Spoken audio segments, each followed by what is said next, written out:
हम्म। तो वैश्वीकरण और भारतीय अर्थव्यवस्था से आना एक ऑब्जेक्टिव और 2 मार्क का क्वेश्चन। देखते हैं कैसा चैप्टर है। वैश्वीकरण का मतलब इंग्लिश में होता है ग्लोबलाइजेशन। इसका मतलब क्या है वो देखते हैं। और क्या यूजफुल है डेली लाइफ, मतलब हमारी जिंदगी में क्या असर डालता है इससे, क्या फर्क पड़ता है। कोशिश करते हैं समझने की वैश्वीकरण और उसके प्रभाव क्या क्या है हमारे ऊपर। इकोनॉमिक्स का चौथा चैप्टर देख रहे हैं अपन। 5वां चैप्टर हट गया है उपभोक्ता और उसके संरक्षण अधिकार वगैरह, है ना। तो ये आ गया शिक्षक के लिए निर्देश, वैश्वीकरण और भारतीय अर्थव्यवस्था। तो सबसे पहले तो अपन बात करते हैं वैश्वीकरण क्या है। तो आप यहाँ पर कुछ डायग्राम देख रहे हो। कुछ अजीब से डायग्राम बने हुए हैं। पहला बना हुआ है, एक झोपड़ी बनी हुई है, मम्मी और बेटी बाहर बैठी हुई हैं, कुछ बर्तन रखा हुआ है बाहर, गरीबी को दिखा रहा है ये डायग्राम। फिर उसके बाद एक अंकल या आंटी जो है, यही आंटी दिख रही है शायद, वो कपास ले रही है और ये कपास को इकट्ठा करके अंकल जो है अंकल या बेटा उनका कहीं ले जा रहा है।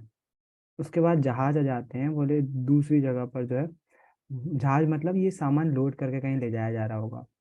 और वो लोड करके जहाँ ले जाया गया, उस रुई से क्या बना दिया, ब्रांडेड कपड़े बना दिए। और ब्रांडेड कपड़ों से जो है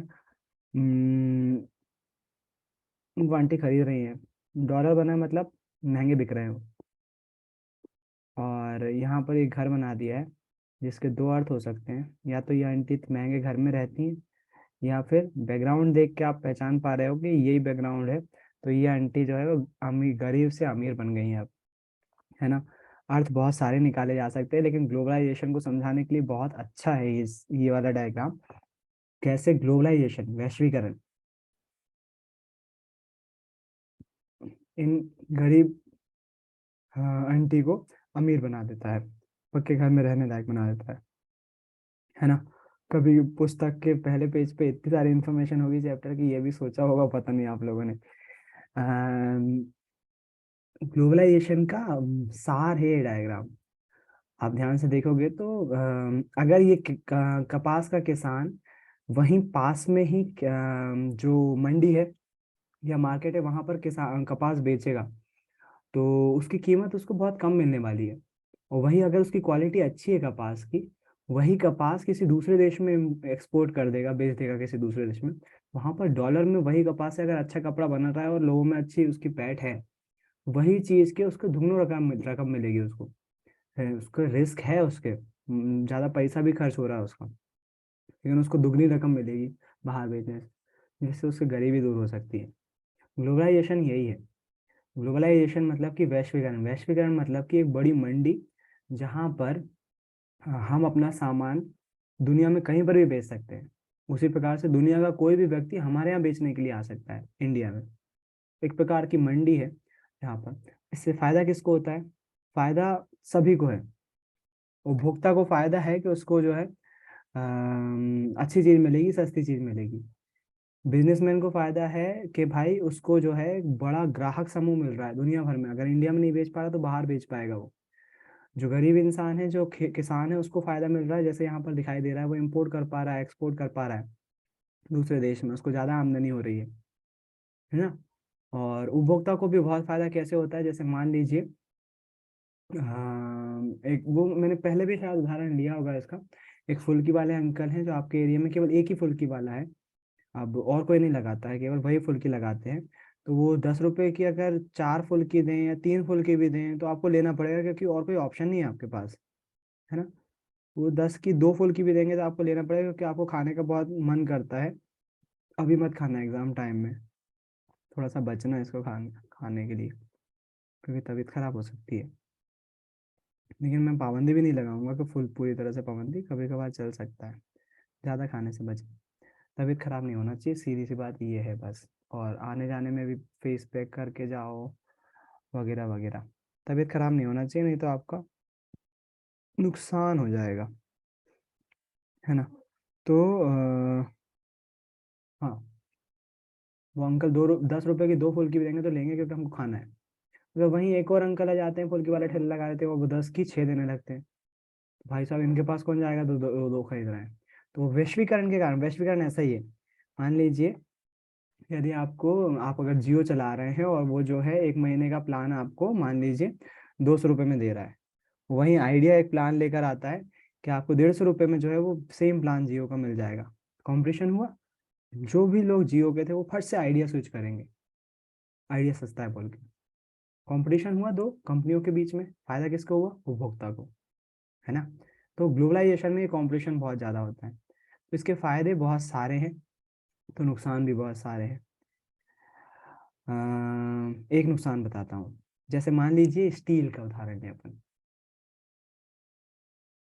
स्टील मतलब जो अपने घरों में लोहा डलता है ना, छत वगैरह बनती है, उस स्टील में क्या उस स्टील का आप बात करो, यदि मान लीजिए भारत में वो स्टील बन रहा है, भारत में लोहा उत्पादित हो रहा है, अच्छी क्वालिटी का स्टील है, लेकिन यहाँ पर थोड़ा सा महंगा मिल रहा है, मान लो उदाहरण के लिए 100 रुपये किलो बिक रहा है। वहीं चाइना से आ रहा है ना जो माल, वही क्वालिटी का माल 90 रुपये में आ रहा है। अब वो मार्केट में जब आएगा तो बंदा 90 रुपये का खरीदना चाहेगा, क्योंकि वही क्वालिटी है। तो उससे क्या होता है, हमारे यहाँ जो उत्पाद बन रहा है ना वो महंगे बिकते हैं, इसके कारण से उपभोक्ता खरीदता नहीं। इसी का सेम उदाहरण है हमारे यहाँ की खिलौना इंडस्ट्री, बहुत बुरी तरह से प्रभावित हुई है इसी कारण से, ग्लोबलाइजेशन के कारण से। हमारे यहाँ जो खिलौने बनते थे वो प्लास्टिक के बहुत रद्दी क्वालिटी के खिलौने बनते थे, हवाई जहाज बना दिया बस ऐसे धकेलो और चल रहा है। ज्यादा से ज्यादा वो गाड़ी आ गई डैं डैं करने वाली, मतलब उसको आप ऐसे ऐसे ऐसे करके चलाओ तो वो डैं डैं करते हुए टर टर करते हुए आवाज से, चाबी भरने वाले आते थे, चाबी भरो और वो झूला घूमेगा गोल गोल, ऐसे खिलौने आते थे। और चाइना ने जब वो खिलौने बनाए, चाइना ने बैटरी वाले खिलौने, चालू करो तो गाड़ी जो है वो ऐसे, गाड़ी जो है वो आवाज भी करेगी, और गेट खोलेंगे उसके धु धु धु धु धु धु, गाड़ी उसमें से बंदूक की आवाज निकलेगी, चारों तरफ घूमेगी गाड़ी, अपनी जगह पे खड़े होकर वापस आ जाएगी, फिर चलने लगेगी, टकराएगी तो वापस हो जाएगी। जब ये खिलौने मार्केट में आए, तो जो खरीदने वाला वर्ग था, जो नॉर्मली बच्चे या पेरेंट्स थे, उन्होंने देखा भाई साहब ये क्या चीज है, ये तो कुछ दिनों में रॉकेट छोड़ने लगेगी गाड़ी वगैरह वगैरह।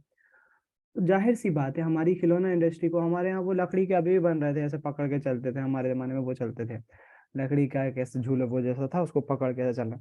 हमारे यहाँ अभी भी वो लकड़ी के खिलौने बन रहे थे।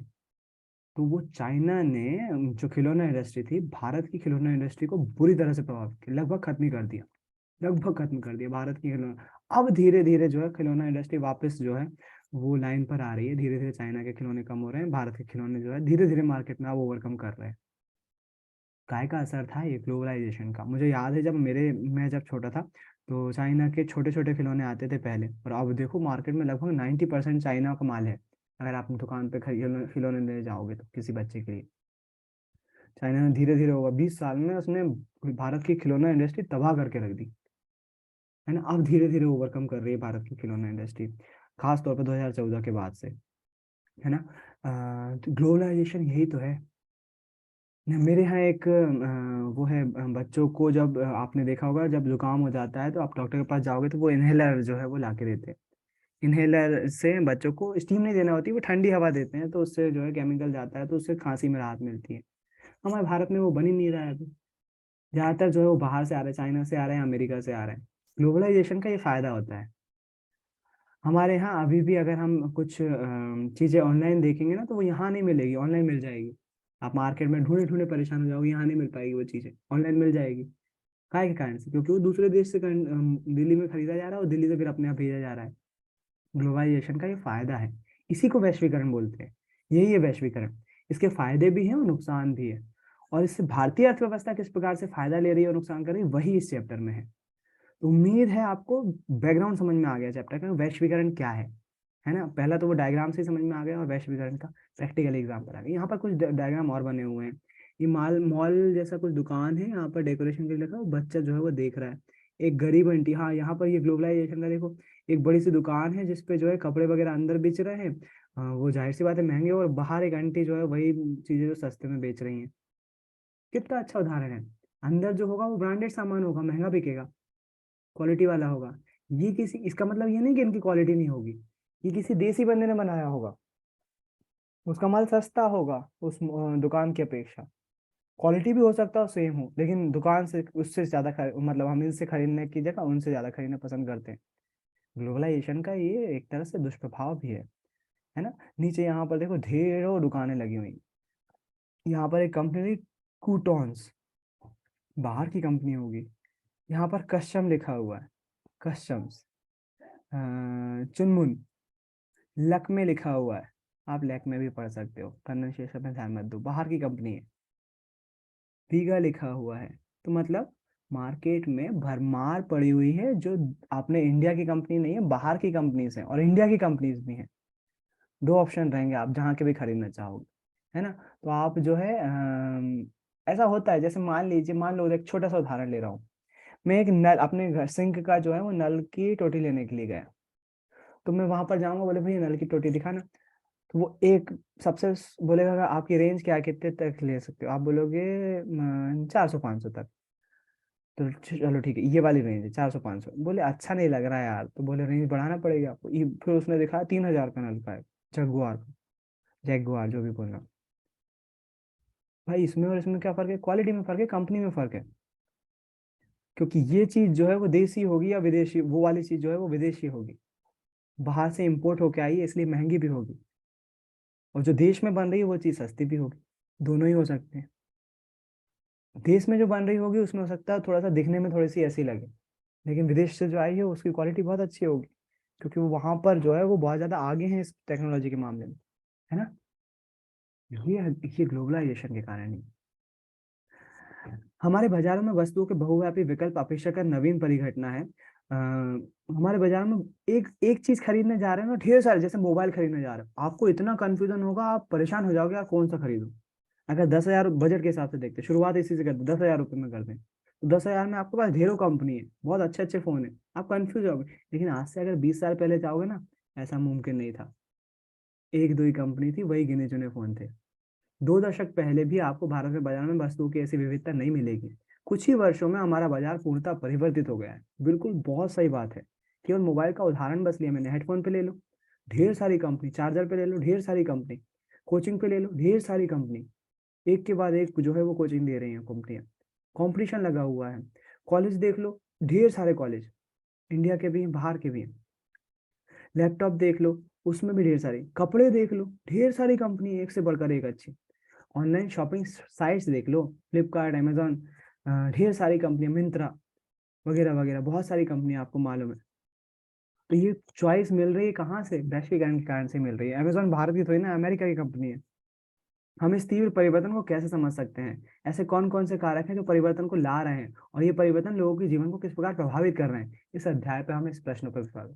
अंतर्देशीय उत्पादन मतलब हो जाएगा एक देश में होने वाला उत्पादन, है ना। तो इसमें एक इंपॉर्टेंट क्वेश्चन आता है, बहुराष्ट्रीय कंपनियां किसे कहते हैं। बहुराष्ट्रीय कंपनियां शॉर्ट फॉर्म में इसको एमएनसीज बोलते हैं, एमएनसी, मल्टी नेशनल कंपनीज। तो ऐसी कंपनियां जो एक एक से अधिक देशों में, एक से अधिक देशों में या दो से अधिक देशों में व्यापार करती हैं। ऐसी कंपनियां जो एक से अधिक देशों में या फिर दो से अधिक देशों में व्यापार करती हैं, उन्हें हम बहुराष्ट्रीय कंपनियां बोलते हैं। उदाहरण के लिए हमारे देश की एक रिलायंस कंपनी है, वो भारत के अलावा दूसरे देशों में भी फैली हुई है ना। हमारे देश की टाटा कंपनी है, टाटा यूरोप में भी बहुत ज्यादा फेमस है, यूरोप में जो है कई सारे ब्रांड उसने खरीद के रखे हैं, तो वो बहुराष्ट्रीय कंपनी। अमेजोन खुद एक बहुराष्ट्रीय कंपनी है, अमेरिका के साथ साथ, इंग्लैंड के साथ साथ, भारत में, कनाडा में, सब जगह पर है अमेजोन, है ना। तो ये बहुराष्ट्रीय कंपनियां कहलाती हैं। बहुराष्ट्रीय कंपनी द्वारा उत्पादन का विस्तार, यहाँ पर एक उदाहरण दिया हुआ है। ये बेंगलोर स्थित कॉल सेंटर है जो पर्याप्त दूरसंचार सुविधाओं और इंग्लैंड से सुसज्जित है। यह विदेशी ग्राहकों को सूचना एवं मदद उपलब्ध करवाता है। औद्योगिक उपकरण बनाने वाली एक कंपनी संयुक्त राज्य अमेरिका के अनुसंधान केंद्र में अपने उत्पादों को डिजाइन करती है। उसके पुर्जे चीन में विनिर्मित होते हैं, फिर इन्हें जहाज में लाकर मैक्सिको और पूर्वी यूरोप में लाया जाता है, जहां उपकरण के पुर्जों को जोड़ा जाता है और तैयार उत्पाद को विश्व भर में भेजा जाता है। इसी बीच कंपनी की ग्राहक सेवा भारत में, एक्चुअली में मैम अगर देखा जाए तो ये बहुत अच्छा उदाहरण होगा एप्पल का। एप्पल सभी जानते हो, आईफोन सभी जानते हो। तो उसमें देखना, अमेरिका में उसमें अनुसंधान होता है, अनुसंधान मतलब रिसर्च होता है, कैसे टेक्नोलॉजी को सुधार सकते हैं। उसके पुर्जे चीन में विनिर्मित होते हैं, उसके जो पार्ट्स होते हैं ना वो चाइना में बनाए जाते हैं, चिप बनाई जा रही है, कैमरा बनाया जा रहा है, माइक्रो प्रोसेसर बनाया जा रहा है, उसकी स्क्रीन टच स्क्रीन टेक्नोलॉजी बनाई जा रही है, पुर्जे बना रहे हैं, जहाज में लादकर दूसरे देश में भेजे जा रहे हैं, मैक्सिको और पूर्वी यूरोप में। कहाँ, क्यों? क्योंकि वहां पर मजदूर सस्ता है, वहां ले जाकर असेंबल किया जा रहा है, उसको जोड़ा जा रहा है, और फिर उसके बाद जो फॉर्म बन गया तो फिर उसको दुनिया भर में बेचा जा रहा है। तो बहुराष्ट्रीय कंपनियां कैसे काम करती हैं, अगर अमेरिका में ही करेंगी ना ये काम, तो अमेरिका में रिसर्च तो सस्ती है, लेकिन बाकी मजदूर बहुत महंगे हैं, वहां पर कच्चा माल नहीं है, कच्चा माल बहुत महंगा मिलेगा। तो कंपनी जो है वो ऐसे टुकड़ों में काम कर रही होती है। कितना अच्छा आइडिया है ना।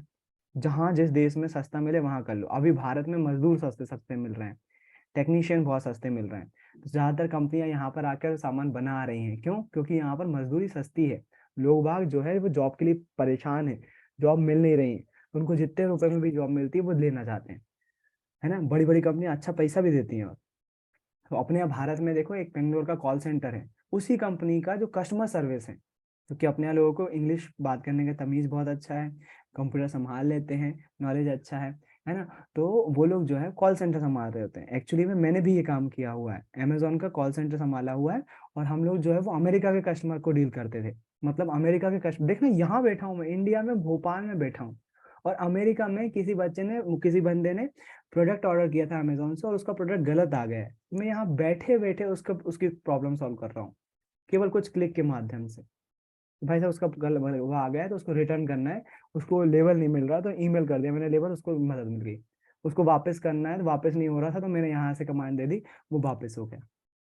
कितना सिंपल सा काम है ना। यहाँ कंप्यूटर में बस बैठे बैठे मेरे को 8 घंटे जो है वहाँ के लोगों की मदद करना है। और वो कंपनी वहाँ अमेरिका में हो रहा है सब काम, वो डिलीवर वहां से, स्टोर से, वहाँ वेयर हाउस से उसके घर पे डिलीवर कर रही है। कभी कई बार ड्राइवर जो है उनके घास पे चढ़ जाता है, तो वो उनको जो उनको पैसे देना पड़ते हैं, कंसेशन देना पड़ता है, वगैरह वगैरह बहुत सारी परेशानी आती है। तो ये कॉल सेंटर वाली बात है। बहुराष्ट्रीय कंपनियां इस तरह से फायदा उठाती हैं, क्योंकि यही काम अगर अमेरिका में कोई करेगा तो उनको ज्यादा खर्चा आएगा, और वही काम यहाँ पर वो लोग हम जैसे लोगों से सस्ते में करवा लेते हैं। और उनका सस्ता हमारे लिए बहुत अच्छा रहता है। मेरी जो पेमेंट थी, वैसे बताना नहीं चाहिए लेकिन सीखने की दृष्टि से बता रहा हूँ, केवल जो शुरुआती पेमेंट थी वो 12,000 रुपये थी, और मैंने 6 महीने काम किया, मुझे कभी 12,000 नहीं मिले, 12,000 से ज्यादा ही मिले। एक बार मैक्सिमम 17,000 रुपये तक मिले एक एक महीने में, है ना। तो सुनने में बहुत छोटी रकम लगती है, लेकिन मेरे हिसाब से मेरे लिए तो बहुत अच्छी थी। वो भी कोरोना टाइम में जहाँ पर कुछ काम नहीं मिल रहा था तब। तो वो मैंने 6 महीने लगभग काम किया, हर एक महीने में 12,000 से उन्होंने ज्यादा ही दी। एक बहुत अच्छा एक्सपीरियंस भी मिला, और है ना, खाली टाइम में बैठने पर। तो वो चीज कंपनी को क्या फायदा हुआ, कंपनी को जो ब्लैक फ्राइडे होता है या क्रिसमस सेल आती है, वहां पर उनके ऑर्डर्स बहुत ज्यादा बढ़ जाते हैं, तो उनको मदद की जरूरत पड़ती है, उनको मदद मिल गई, मेरा अपना फायदा हुआ, कंपनी का खुद का फायदा हो गया, है ना। तो ये चीज कंपनी इस तरह से काम करती है, बहुराष्ट्रीय कंपनी जहां से सस्ता मिल जाता है उनको मजदूरी वहीं पर। सॉरी। इस उदाहरण में बहुराष्ट्रीय कंपनी केवल वैश्विक स्तर पर ही अपना उत्पाद नहीं बेच रही, बल्कि अधिक महत्वपूर्ण यह है कि वस्तु और सेवाओं का उत्पादन विश्व स्तर पर कर पा रही है। परिणामतः उत्पादन प्रक्रिया क्रमशः जटिल ढंग से संगठित हुई है। उत्पादन प्रक्रिया छोटे छोटे भागों में विभाजित और विश्व भर में फैली हुई है। ऊपर दिए गए उदाहरण में चीन एक सस्ता विनिर्माण केंद्र होने का लाभ प्रदान करता है। मैक्सिको और यूरोप में बाजारों में अपनी निकटता का लाभप्रद है। भारत में अत्यंत कुशल इंजीनियर उपलब्ध हैं, जो मतलब सीधी सीधी बात ये बोल रहे हैं कि बहुराष्ट्रीय कंपनी अपनी 50 से 60% बचत कर लेती है, वो जहाँ सस्ता सस्ता मिलता है वहां जाकर काम करने पर। विश्व भर के उत्पादन को एक दूसरे से जोड़ना। तो ये अंकल है यहाँ पर, बेहतर माहौल, अधिक मजदूरी, हम इस कारखाने को दूसरे देश में स्थानांतरित कर देंगे, यहाँ पर खर्चीला हो गया है। यहाँ पर जो कारखाना लगा हुआ था, उन्होंने क्या कहा, देखो इसका एक उदाहरण देता हूँ तुम लोगों को। हुआ क्या, हमारे जो रतन टाटा जी हैं, टाटा कंपनी है ना, उसके ऑनर जो हैं, सी जो चेयरपर्सन थे अभी भी हैं। बीच में चेंज हो गए थे, साइरस मिस्त्री आ गए थे, फिर से रतन टाटा को जो है बना दिया गया है टाटा कंपनी का चेयरपर्सन। तो उन्होंने जो है उनका सपना था भारत में सबसे सस्ती कार लाने का। उनका सपना था ऐसा कि मैं 1 लाख रुपए में लोगों को कार दूंगा। तो उन्होंने जो है नैनो बनाई, टाटा नैनो। लखटकिया बोला जाता था कार को, क्योंकि अब बंद हो गया है उसका उत्पादन। इसलिए बोल रहा हूँ कि था बोला जाता था लखटकिया, क्योंकि 1 लाख रुपए में कार मिल रही थी। तो रतन टाटा का सपना था, रतन टाटा ने वो सपना देखा, और उन्होंने बोला कि मैं प्लांट लगाऊंगा पश्चिम बंगाल में। पश्चिम बंगाल में कम्युनिस्ट का सरकार थी। कम्युनिस्ट मतलब कि, हाँ समझते हो आप, वो कम्युनिस्ट पार्टी पढ़ी है ना, communist party of India, social science में अपन ने पढ़ता है। उनकी सरकार थी। और जब इन्होंने बोला कि पश्चिम बंगाल में यहाँ पर प्लांट लगाऊंगा, तो वहां पर अभी की जो पश्चिम बंगाल की मुख्यमंत्री है, तब वो मुख्यमंत्री नहीं थी, ममता बनर्जी थी, उन्होंने दीदी, उन्होंने जो है वहां पर टाटा के उस प्लान का विरोध कर दिया। उन्होंने बोल दिया कि नहीं, तुम सस्ती जमीन, मतलब किसानों की जमीन हड़प रहे हो, ये वो, बहुत भयंकर हड़ताल वगैरह शुरू कर दी। तो टाटा ने जो है वो वहां से प्लांट लगाना कैंसिल कर दिया, बोले ठीक है, आपको परेशानी हो रही है ना, तो हम नहीं लगाते हैं आपको। जमीन ढूंढ रहे थे, वहां पर नाम आता है फिर प्रधानमंत्री, उस टाइम के मुख्यमंत्री गुजरात के, नरेंद्र मोदी जी का। मोदी जी प्रधानमंत्री बनने से पहले गुजरात के मुख्यमंत्री थे। उन्होंने रतन टाटा से बोल दिया जमीन मैं दे रहा हूँ आपको, तुरंत दे रहा हूँ, बहुत जल्दी दे रहा हूँ, लीज पे दे रहा हूँ, बहुत सस्ते में दे रहा हूँ, आप यहाँ पर आओ, यहाँ पर प्लांट लगाओ, हमारे लोगों को नौकरी दो। टाटा ने वहां पर प्लांट लगा दिया गुजरात में। पश्चिम बंगाल के लोगों को वहां से रोजगार चला गया, और यहाँ पर गुजरात में मस्त लोगों को रोजगार मिल गया। हालांकि वो कार ज्यादा चली नहीं, उसकी बहुत सारी वजह रही, लेकिन बता रहा हूँ एक कंपनी फायदा देखती है। अगर लोग बाग ही वहां पर अधिक मजदूरी मांगेंगे या फिर उनको परेशानी होगी, तो फिर कंपनी वहां क्यों लाएगी? उसको दूसरे ऑप्शन मिल जाएंगे सस्ते वाले, वो वहां जाके प्लांट लगाए। तो इसी के देखा देखी मोदी जी ने ये शुरुआत करी थी, और अब जो है सभी लगभग मुख्यमंत्री इसको अपनाने लगे हैं। वो हर साल ग्लोबल इन्वेस्टमेंट समिट करते हैं, जैसे एमपी का अभी हुआ। दुनिया भर से बिजनेसमैन आते हैं, और सरकार उनको एक ही जगह पर जो है वो सारी सुविधाएं देती है। हम जमीन दे रहे हैं आपको, बिजली दे रहे हैं, सड़क बना के दे रहे हैं, आप फैक्ट्री लगाओ, ताकि हमारे लोगों को रोजगार मिल सके, है ना। तो अब ऐसा होने लगा है, मोदी जी ने शुरुआत करी थी इसकी।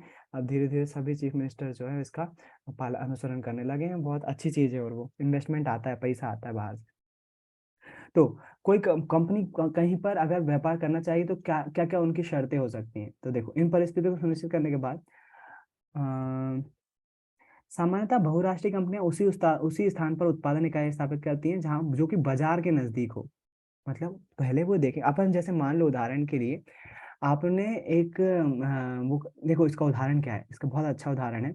आपने डिसाइड किया कि आप जो है रोलेक्स वॉच बेचोगे, यहाँ पर विजयनगर में एक शोरूम खोलोगे और रोलेक्स वॉच बेचोगे। रोलेक्स बॉक्स वॉच जो है उसकी स्टार्टिंग कीमत जो होती है वो मेरे को कभी मालूम नहीं है, लेकिन मान लो उदाहरण के लिए, मैं उदाहरण ले रहा हूँ, गलत ले रहा हूँ। शुरुआत 1.5 लाख से होती है घड़ी की, एक घड़ी 1.5 लाख की। या फिर मान लो आपने एक महंगा लेदर का बेल्ट का बिजनेस शुरू किया विजयनगर में, शोरूम खोला, और बेल्ट की शुरुआत हो रही है 15,000 से, एक बेल्ट 15,000 का है। आपको क्या लगता है वो 15,000 का बेल्ट बिकेगा विजयनगर में?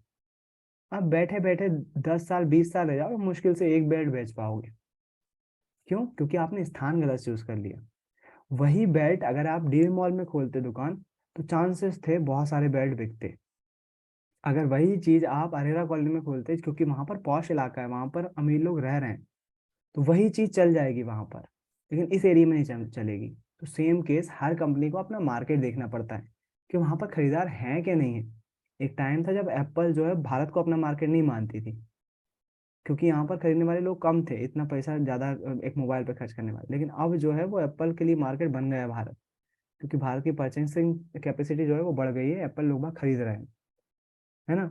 मार्केट पास होना चाहिए, खरीदने वाले लोग पास होना चाहिए। अब किसी देश में गरीबी है, तो दक्षिण अफ्रीका में कैसे, मान लीजिए कोई देश है जहाँ पर गरीबी है, लोग खाने के लिए मर रहे हैं, वहां एप्पल अपना स्टोर खोल देगी तो क्यों खरीदेगा कोई? सबसे पहला है, बाजार नजदीक होना चाहिए बहुराष्ट्रीय कंपनी का, जहां वो बेच सके सामान, जहां कम लागत पर कुशल और अकुशल श्रम मजदूरी मिल जाए, टेक्नीशियन मिल जाए, इंजीनियर मिल जाए, या फिर मजदूर मिल जाए, और जहां उत्पादन के साथ अन्य कारकों की उपलब्धता सुनिश्चित हो। बहुराष्ट्रीय कंपनियां सरकारी नीतियों पर भी नजर रखती है, जो उनके हितों को देखभाल करती है। सरकार ऐसे ही नीति बना देगी कि आप किसी मजदूर को एक बार रख लोगे नौकरी पर और निकाल ही नहीं पाओगे किसी कीमत पे, तो वो तो गड़बड़ हो जाएगा, फिर वो मजदूर जो है वो अय्याशी करने लगेगा। कंपनी, सरकार की नीतियां बहुत हद तक तय करती हैं कि मजदूर मतलब कंपनी वहां पर रुकेगी कि नहीं रुकेगी। इन परिस्थितियों को सुनिश्चित करने के बाद बहुराष्ट्रीय कंपनी उत्पादन के लिए कार्यालयों और कारखानों की स्थापना करती हैं। परिसंपत्ति जैसे भूमि, भवन, मशीन और अन्य उपकरण की खरीद में व्यय की गई मुद्रा को निवेश कहते हैं। एक और इम्पोर्टेंट पॉइंट, निवेश किसे कहते हैं? तो जो कंपनियां आती हैं भारत में और वो जमीन खरीदती हैं, मशीन खरीदती हैं, मजदूरों को किराए पर लेती हैं, उन सब में जितना वो खर्चा करती है ना, उसको हम बोलते हैं निवेश। इंग्लिश में बोला जाता है इन्वेस्टमेंट, है ना। तो अब इसी का नाम दिया गया ग्लोबल इन्वेस्टमेंट समिट। अभी इंदौर में हुआ है कुछ दिन पहले ही। हर साल होता है मध्य प्रदेश में। मकसद है दुनिया भर से बिजनेसमैन आए और यहाँ पर इन्वेस्ट करें, निवेश करें। बहुराष्ट्रीय कंपनी द्वारा किए गए निवेश को विदेशी निवेश कहते हैं। इसको शॉर्ट में एफडीआई भी बोलते हैं। FDI, foreign direct investment, FDI. जो बाहर की कंपनियां हैं ना, और वो भारत में आकर जो है वो इन्वेस्ट करती हैं, उसको फॉरेन डायरेक्ट इन्वेस्टमेंट, विदेशी निवेश कहते हैं, है ना। एफडीआई बहुत फेमस शब्द है। भारत अभी बहुत काम कर रहा है एफडीआई पे, बाहर से पैसा आए। कोई भी निवेश इस आशा से किया जाता है कि ये परिस्थितियां लाभ अर्जित करें। कोई कंपनी यहाँ लाखों करोड़ लगाएगी, किस कारण से? उसको फायदा होगा ना, तभी तो लगाएगी। कभी कभी बहुराष्ट्रीय कंपनी इन देशों की स्थानीय कंपनी के साथ संयुक्त रूप से उतार, हाँ ये वाला टॉपिक भी अच्छा है, उदाहरण अगले पेन पे इस पे मिलेगा। अगले उस पे कई बहुराष्ट्रीय कंपनियां जो है किसी लोकल कंपनी से टाई अप कर लेती हैं, और उसको जैसे देखो, लेकिन बहुराष्ट्रीय निवेश का सबसे आम रास्ता स्थानीय कंपनी को खरीदना, उसके बाद उत्पादन का प्रसार करना है। पहले इसको समझते हैं। पहला, बहुराष्ट्रीय कंपनी अतिरिक्त निवेश के लिए धन प्रदान कर सकती हैं, जैसे तीव्र उत्पादन के लिए मशीनें खरीदने के लिए। संयुक्त उत्पादन से कंपनियों को दोहरा लाभ होता है। संयुक्त उत्पादन मतलब कि ये जैसे मान लो उदाहरण के लिए कोई जीन्स बनाने वाली कंपनी, जैसे आएगा अभी उदाहरण, अमेरिका की कंपनी है, वो भारत में आए, भारत में देखा यार यहाँ पर जो है एक कंपनी है जो जीन्स बनाती है, मान लो उदाहरण के लिए सफर जीन्स है, सफर नाम की कोई कंपनी भारत में, और अमेरिका की जो है वो लेवाइस है, लेवाइस जो भी, लेविस जो भी बोलते हैं उसको, वो कंपनी है लेवाइस। यहाँ पर लेविस जो भी, लेविस बोल रहा हूँ मैं ना, समझ जाना, गलत बोल रहा हूँ तो तुमको क्या करना है प्रोनाउंसिएशन से। वो लेविस जो है वो यहाँ पर आती है, लेवाइस जो है वो यहाँ पर आती है, और यहाँ पर जो सफर नाम की कंपनी है उसको खरीद लेती है, उनसे बात करती है कि भाई देख, एक काम करते हैं, संयुक्त रूप से उत्पादन करते हैं, अगर यहाँ पर ज्यादा वो नहीं है, कंपटीशन ज्यादा है, तो अपन मिलकर जो है जीन्स बनाते हैं और दोनों साथ साथ कमाते हैं, टाई अप कर लेते हैं, तो उनको दो प्रकार के फायदे होते हैं। पहला, बहुराष्ट्रीय कंपनी अतिरिक्त निवेश के लिए धन प्रदान कर सकती हैं, जैसे तीव्र उत्पादन के लिए मशीनें खरीदने के लिए। तो वो जैसे उसके पास पैसा ज्यादा होगा लेवाइस के पास, वो यहाँ आएगा, सफर को बोलेगा कि देख मैं देखो 1 करोड़ का इन्वेस्टमेंट दे रहा हूँ, मशीनें ज्यादा खरीदते हैं, ज्यादा उत्पादन करेंगे, फटाफट बेचेंगे अपन, फायदा होगा उससे, बिल्कुल फायदा होगा। दूसरा, बहुराष्ट्रीय कंपनियां उत्पादन की नवीनतम प्रौद्योगिकी अपने साथ ला सकती हैं। लेवाइस जो है सफर को एक टेक्नोलॉजी भी देगी कि यार इस तरह से तुम जींस बनाओ, उससे क्या होगा, उत्पादन बढ़ेगा, फायदा होगा। इस प्रकार से फायदा करती हैं अगर दूसरी कंपनियां किसी के साथ टाई अप के साथ करती हैं। लेकिन बहुराष्ट्रीय कंपनियां, चलो 30 मिनट का हो गया है, अभी एक उत्पादन अपन देखेंगे, एक उदाहरण कि कैसे बहुराष्ट्रीय कंपनियों के लिए, यहाँ देखो फुटबॉल का उदाहरण आएगा, अभी मैं वो भी बताऊंगा आपको बहुत सारे एग्जाम्पल, कि कैसे जो है बहुराष्ट्रीय कंपनियां टाई अप करके जो है फायदा कमाती हैं। फिर कंटिन्यू करेंगे इस चैप्टर को, है ना। तो एक काम करो, आधा टाइम हो गया है, एक बार फिर से ज्वाइन करो ताकि दूसरा वीडियो भी बराबर इक्वलिटी के साथ बन सके, है ना। 5 मिनट के बाद फिर से ज्वाइन करो।